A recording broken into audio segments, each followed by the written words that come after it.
మన తండ్రి అయిన దేవునికి, మన రక్షకుడైన యేసుక్రీస్తు ప్రభువుకు, పరిశుద్ధాత్మ దేవునికి వందనాలు స్తోత్రాలు చెల్లించుకుంటున్నాము. అనుదిన వాక్య ధ్యానాల్లో భాగంగా ఈ దినమందు దేవుడు మనకిచ్చిన వాక్యము యెషయా గ్రంథము 41వ అధ్యాయము 13వ వచనం చదువుకున్నాం. నీ దేవుడనైన యెహోవానగు నేను, భయపడకుము, నేను నీకు సహాయం చేసేదనని చెప్పుచు నీ కుడి చేతిని పట్టుకొనుచున్నాను. దేవుడి వాక్యం ద్వారా మనల్ని దీవించును గాక. ఆమేన్. ఎంత గొప్ప ఆదరణ మనకి. మన తండ్రి అయిన దేవుడు మన కుడి చేయి పట్టుకుని మనల్ని నడిపిస్తూ ఉంటే మనకి ఇంకా ఏమీ తక్కువ ఉండదు ఈ లోకంలో. ఆయన మనతో ఉంటే మనకెంతో ఆశీర్వాదం, ఆయన మనతో ఉంటే మనకెంతో ధైర్యం, ఆయన మనతో ఉంటే మనకెంతో దీవెన, గొప్ప కార్యాలు జరిగించే దేవుడు. నీ కుడి చేయి పట్టుకున్నాను అంటున్నాడు దేవుడు ఇక్కడ. నీ కుడి చేయి పట్టుకున్నాను, నీకు సహాయం చేయటకై నీ కుడి చేయి పట్టుకున్నాను, భయపడకుము అంటున్నాడు. ఎవరైనా భయపడే బిడ్డలు ఉంటే ఈ వాక్యం ద్వారా ఆదరణ పొందాలి. ఎవరైనా దేని గురించైనా దిగులు పడుతూ ఉంటే, దేని గురించైనా వేదన పడుతూ ఉంటే ఈ వాక్యం ద్వారా గొప్ప ఆదరణ పొందాలి. ఎందుకని దేవుడే చెప్తున్నాడు, నువ్వు భయపడకుము, నీకు సహాయం చేయడానికై నేను నీ కుడి చేయి పట్టుకుని ఉన్నాను అంటున్నాను. యెషయా గ్రంథము 45వ అధ్యాయం 1వ వచనంలో కూడా అతని పక్షమున జనములను జయించుటకును నేను అతని కుడి చేయి పట్టుకుని ఉన్నాను అంటున్నాడు.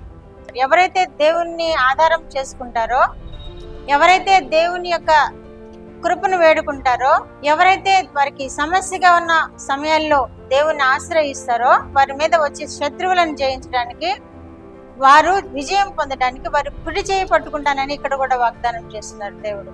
మనం చూస్తున్నాము రాజుల గ్రంథాల్లో, సమూయేలు గ్రంథంలో, ఇంకా దినవృత్తాంతాల గ్రంథాల్లో రాజులు, దేవుణ్ణి ఆశ్రయించిన రాజులు విజయాన్ని పొందారు. ఆయన ఆశ్రయించినప్పుడు ఆయన కుడి చేయి పట్టుకునే వారికి విజయాన్ని ఇస్తానని వాగ్దానం చేసిన దేవుడు వారిని ఆశ్రయించిన రాజులు ఎంతో గొప్ప కార్యాలు చూచారు. దావీదు కానీ ఇంకా చాలా మంది రాజులు, దేవుణ్ణి ఆశ్రయించిన రాజులు గొప్ప విజయాన్ని చూచారు. దేవుణ్ణి ఆశ్రయించినప్పుడు వారిని రక్షించడానికై వారిని కుడి చేయి పట్టుకున్నాను అని వాగ్దానం చేసిన దేవుడు తప్పకుండా ఆ కార్యాన్ని నెరవేర్చే దేవుడుగా ఉన్నాడు. మనము కూడా ఆయన్ని ఆధారం చేసుకోవాలి.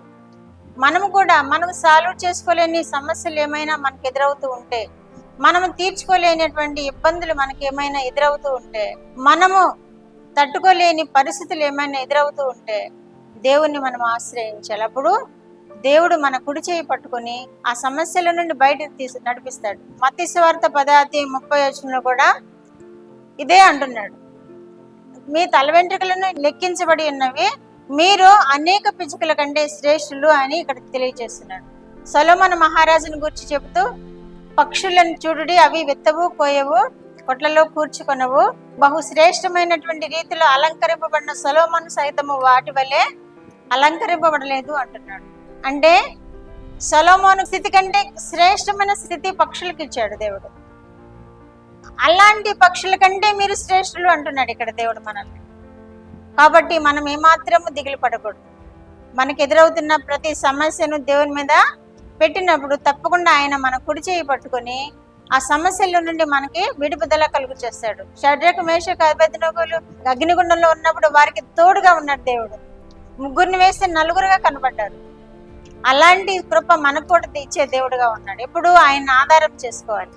ఆయన ఆశ్రయించినప్పుడు, ఆయన్ను వేడుకున్నప్పుడు తప్పకుండా అటి కృపను మనకు కూడా దయచేస్తాడు. అదే విధముగా కీర్తన గ్రంథము 73వ కీర్తన 23వ వచనంలో కూడా, నా కుడి చేయి నీవు పట్టుకుని ఉన్నావు, నీ ఆలోచన చేత నీవు నన్ను నడిపించెదవు అంటున్నాడు. ఎంత ధైర్యంగా చెప్పగలుగుతున్నాడు ఈ మాట. నా కుడి చేయి నీవు పట్టుకున్నావు అంటున్నాడు దేవుణ్ణి, నీ ఆలోచన చేత నన్ను నడిపించెదవు అంటున్నాడు. కాబట్టి మన ఆలోచన మనకి ఏమీ పనికిరావు. మన పనులు మనకేమీ సొంతగా మనం ఏమీ నిర్ణయం తీసుకోవడానికి మనము సాల్వ్ చేసుకోలేము.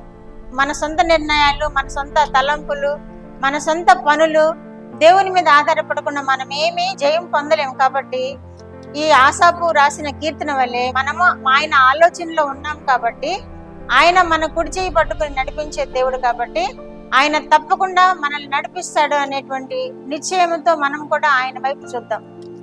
దేవుడు అట్టి కృప వినుచున్న బిడ్డలకు దయచేయను గాక. ప్రార్థన.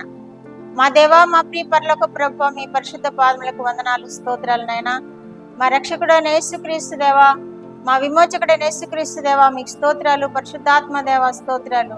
మా చేయి పట్టుకుని మమ్మల్ని నడిపిస్తానన్న దేవా, మీకు స్తోత్రాలు ప్రభువా. నాయనా, మాకు విజయం ఇస్తానని సెలవిచ్చిన దేవా, మీకు స్తోత్రాలు ప్రభువా. నాయన, నీ ఆలోచన ప్రకారం మమ్మల్ని నడిపిస్తానన్న దేవా, మీకు స్తోత్రములు. వినిచిన బిడ్డలందరినీ మా ప్రభు ఆ విధంగా నడిపించండి. మీ ఆలోచన ప్రకారం వారికి శ్రేష్టమైన స్థితిని అనుగ్రహించండి. మీ ఆలోచన ప్రకారం నాయన వారికి జయమునివ్వండి. నాయన వారి కుడి చేయి పట్టుకుని వారిని నడిపించండి. ప్రతి సమస్య నుండి విడుదల కలుగు చేయండి. జయం వెంబడి జయము వినుచున్న బిడ్డలకు అనుగ్రహించండి. మీరే మహిమ పొందమని యేసుక్రీస్తు వారి పేరిట ఈ మనవులు మీ పాదములతో వేడుకుంటున్నాను పరమ తండ్రి. ఆమేన్.